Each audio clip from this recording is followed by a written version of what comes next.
Nous continuons l'évangile selon saint Jean, fin du chapitre 2 et chapitre 3. Après cela, il descendit à Capharnaüm avec sa mère, ses frères et ses disciples, et ils demeurèrent là-bas quelques jours. Comme la Pâque juive était proche, Jésus monta à Jérusalem.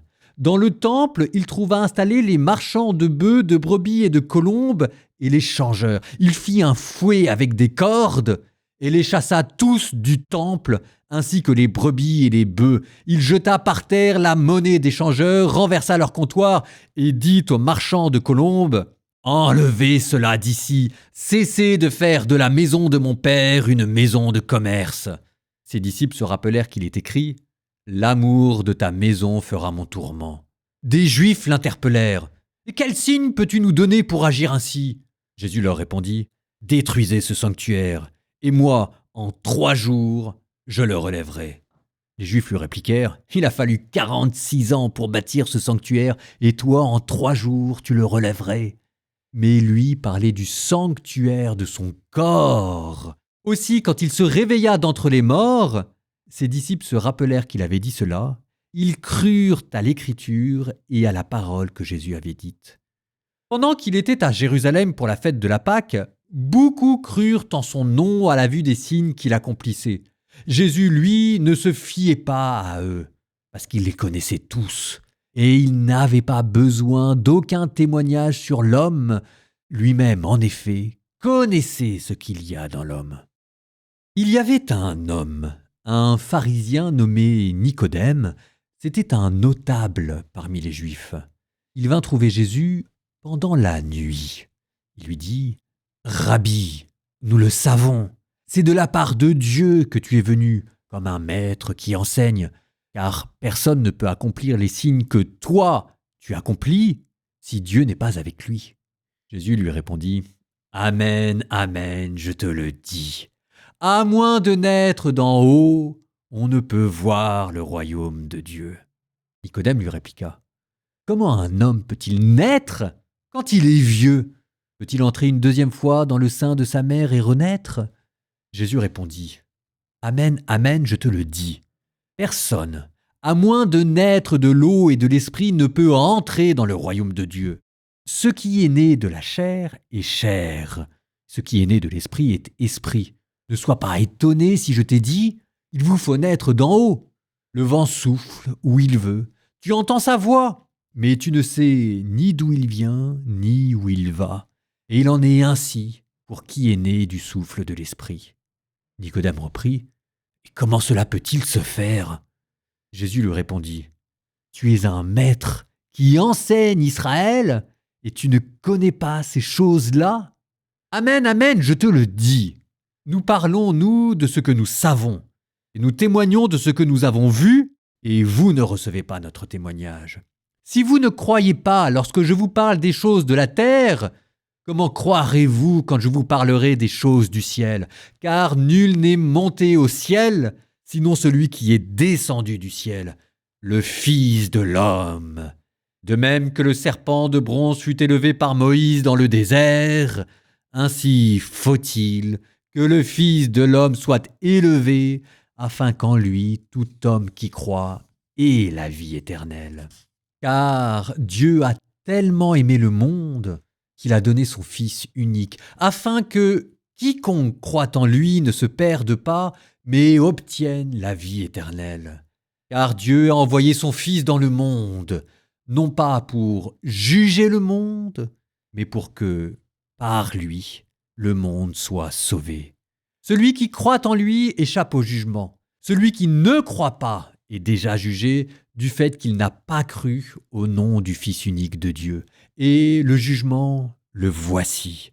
La lumière est venue dans le monde, et les hommes ont préféré les ténèbres à la lumière parce que leurs œuvres étaient mauvaises.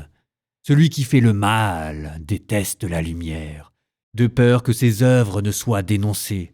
Mais celui qui fait la vérité vient à la lumière pour qu'il soit manifeste que ses œuvres ont été accomplies en union avec Dieu. Après cela, Jésus se rendit en Judée, ainsi que ses disciples, il y séjourna avec eux et il baptisait. Jésus, quant à lui, baptisait à Aïnon, près de Salim, là où les eaux étaient abondantes. On venait là pour se faire baptiser. En effet, Jean n'avait pas encore été mis en prison. Or, il y eut une discussion entre les disciples de Jean et un juif au sujet des bains de purification.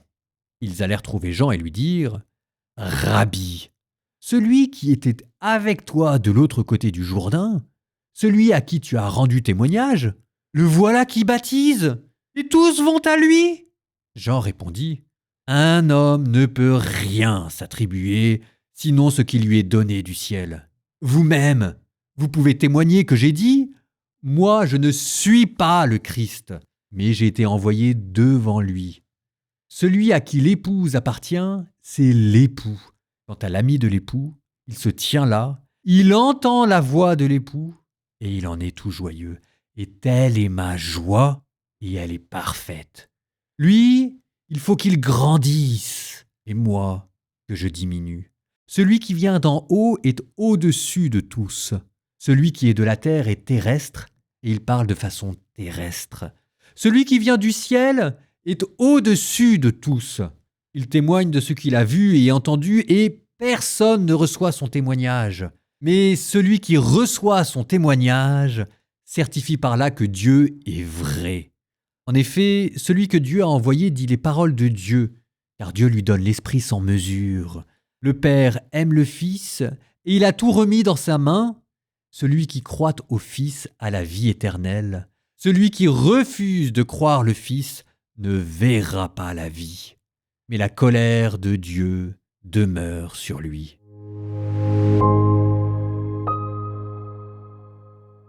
Nous avons commencé l'évangile selon saint Jean et vous avez déjà commencé à voir les différences qu'il y avait avec Marc, Luc et Matthieu d'un côté, Jean de l'autre. Par exemple, cette insistance qu'a Jean de planter dès le début le décor en affirmant la préexistence et la transcendance de Jésus du Verbe éternel. C'est déjà donné dans les autres évangiles, mais comme au terme d'une longue enquête. Là, c'est donné dès le début. Autre différence, la purification du temple, là aussi c'est donné dès le début de l'évangile. En fait, il n'est pas impossible que Jésus ait été coutumier du fait. Et peut-être qu'il n'y a pas eu une purification du temple, mais 3 purifications du temple à chaque fois en fait que Jésus montait à Jérusalem. Encore une autre différence, tiens. Vous avez entendu, nous n'avons pas de récit de l'enfance, et puis le passage avec Jean le Baptiste est réduit à peau de chagrin, et même les récits ne sont pas tout à fait les mêmes. Les miracles ont comme disparu, maintenant il y a à la place des grands discours. C'est ce que je vous disais, Jean suppose connu, Matthieu, Luc et Marc qui l'approfondit. Ces 3 évangiles sont ce qu'on appelle des évangiles synoptiques, c'est-à-dire qu'en gros, ils s'accordent sur une même manière de raconter la vie de Jésus, centrée autour de la transfiguration, avec des paraboles, des récits de miracles et quelques grands discours. Là, la structure est totalement différente. Par exemple, la transfiguration, qui est le tournant dans tous les autres évangiles, a ici tout simplement disparu. Et il y a quelque chose qui va remplacer ce schéma narratif dans Saint Jean. Et je vous le donne parce que c'est une autre structure qui va vous permettre de vous repérer dans les lectures que vous allez entendre. Ce sont 7 signes, ce qu'on appelle le septénaire des signes, le livre des signes. Saint Jean, c'est 7 grands signes qui se suivent. Vous avez eu le prologue et puis ensuite le premier signe, le proto-miracle, où tout est déjà donné d'une certaine manière, les noces de Cana, les noces divines. Et on ira de signe en signe jusqu'au dernier grand signe, le signe ultime, le signe de la résurrection. Donc regardez, si jamais j'applique ma structure, on a eu dans l'épisode précédent un premier signe, les noces de Cana, et le discours que vous avez entendu, et même la purification du temple, peut être compris comme une explicitation du signe des noces de Cana. Qu'est-ce que ça voulait dire que de changer l'eau en vin ? Par exemple, regardez la purification du temple. Il était à nouveau question de 3 jours, et moi en 3 jours je leur élèverai. Les noces de Cana, c'était 3 jours. Et de la même manière que dans un mariage, c'est quand même 2 corps qui s'unissent. Là, à nouveau, il était question d'un corps qui ressuscite. Je vous cite, « Mais lui parlait du sanctuaire de son corps. » Et c'est ainsi que vous avez la résurrection qui devient une sorte de mariage. C'est ce que dira l'Apocalypse. Et on peut encore continuer. Ces larmes, ces eaux qui étaient transformées en vin dans la purification du temple, c'est Jésus qui chasse les marchands hors du temple. Et là, vous avez la repentance qui est une conversion de vie. Il faut chasser tout ce qui ne va pas de notre vie pour purifier et son âme et son corps. Ça, c'était le signe, la purification du temple, qui explicite le signe qui est les noces de Cana. Mais regardez maintenant l'entretien avec Nicodème. À nouveau, il est question de l'eau du baptême. Avec Jean le Baptiste, il est question du compagnon de l'époux. Il est à nouveau question du vin. Cette fois-ci, le terme de vin n'est pas dit, mais écoutez, il est donné à travers la joie. Celui qui a l'épouse et l'époux, telle est ma joie et elle est parfaite. C'est les noces de Cana qui sont revues à travers la bouche de Jean le Baptiste, là. Et même, ça vous explique aussi cette histoire de serpent de bronze. Alors, petite parenthèse, le serpent de bronze, on l'a vu dans le livre des Nombres. C'était Moïse au désert, donc tout le monde connaît. Le serpent de bronze, image négative du diable, mais aussi image positive, cette fois-ci, de la sagesse. Parce que le serpent, dans le folklore juif, était lié à l'intelligence. Bon, et bien là, ce serpent de bronze, cette sagesse que l'on contemple, l'épouse de Salomon, c'est ça ce que ça veut dire.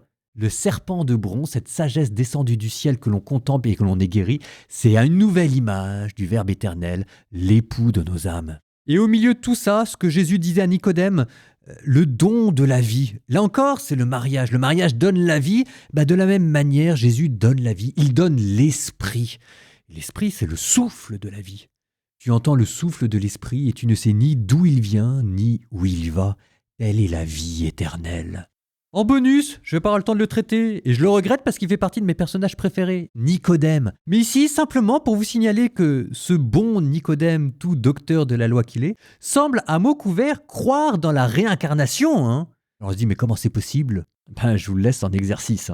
Ah, moi j'ai pas le temps de tout dire, et nous terminons notre première journée en compagnie de Saint Jean par la fin du premier chapitre du Cantique des Cantiques. Raconte-moi, bien-aimé de mon âme, où tu mènes paître tes brebis, où tu les couches aux heures de midi, que je n'aille plus m'égarer vers les troupeaux de tes compagnons. Cœur, si tu ne sais pas, ô belle entre les femmes, va dehors sur les traces du troupeau, et mène paître tes jeunes chèvres vers les tentes des bergers. Lui, cavale attelé au char de Pharaon, ainsi tu m'apparais, ô mon ami. Quel charme, tes joues entre tes boucles, ton cou entre les perles. Nous te ferons des boucles d'or incrustées d'argent. Elle, quand le roi est dans ses enclos, mon parfum répand sa bonne odeur. Mon bien-aimé, pour moi, est un sachet de myrrhe. Entre mes seins, il passera la nuit. Mon bien-aimé, pour moi, est un rameau de cypre parmi les vignes d'En-Guédi. Lui. Ah, que tu es belle, mon ami, ah, que tu es belle. Tes yeux sont des colombes. Elle. Ah, que tu es beau, mon bien-aimé. Tu es la grâce même. La verdure est notre lit. Les cèdres forment les poutres de notre maison et les cyprès nos lambris.